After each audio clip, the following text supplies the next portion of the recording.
I've developed a technique that I call wall by elevation. I think you'll find that it's the best way to make walls because it offers you the most flexibility. And you won't have to leave openings in the walls, nor will you have to cut openings out of them with compound object booleans. This technique relies upon a user grid. So let's make one. Go to the Helpers category and choose the Grid tool.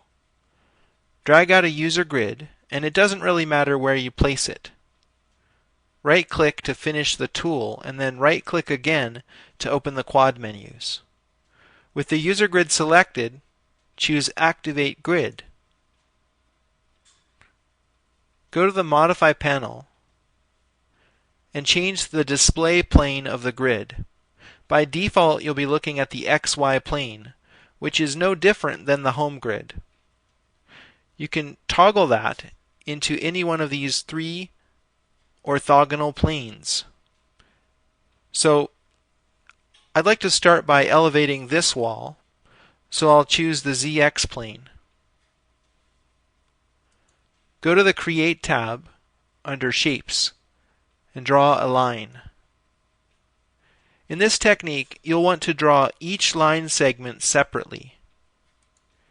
I know it requires a bit more setup than some of the other techniques, but it's well worth it.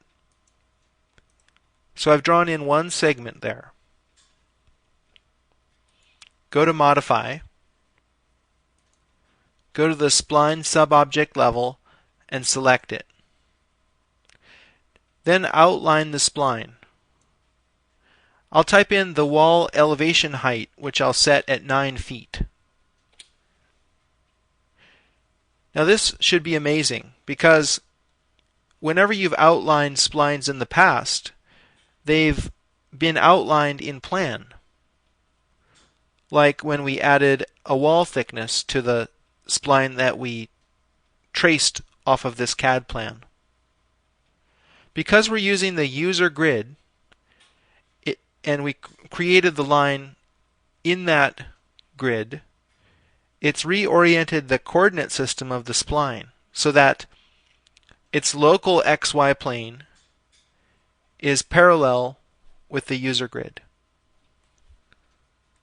In other words, outlining works in elevation. I'll go back to the object level and create another segment. I found that it's most efficient to draw in all the lines that are parallel to this plane first, before going back and toggling it to another working plane. So I'll sketch in this segment, and I'll sketch in this segment. I'm being careful to sketch in segments on the outside of the building wall. I'll go to the spline level, select the subspline, and outline it.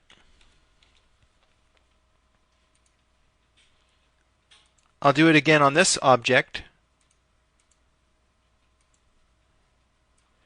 You'll find that although it's a little bit tedious at first, you'll get into a rhythm, and it'll be well worth it in the end, as you'll see in the subsequent videos.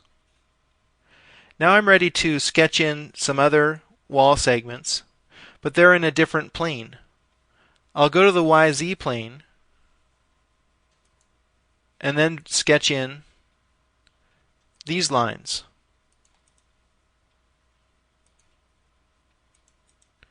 I'll also get this one here, but I'll avoid these oblique walls for now. We'll come back to those later. Now I'll go ahead and outline all of these segments. Now in some cases you'll find that the wall is outlined down. Let's undo that and reverse the spline. Now I can use a positive value and it will pop up. Remember, you have to go back to object level each time you want to select a different object.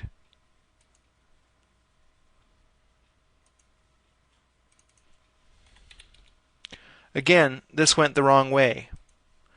I'll reverse it and then type in the value. Another tip I have is you might want to copy this value to the clipboard so that it will be easy to paste in whenever you need it.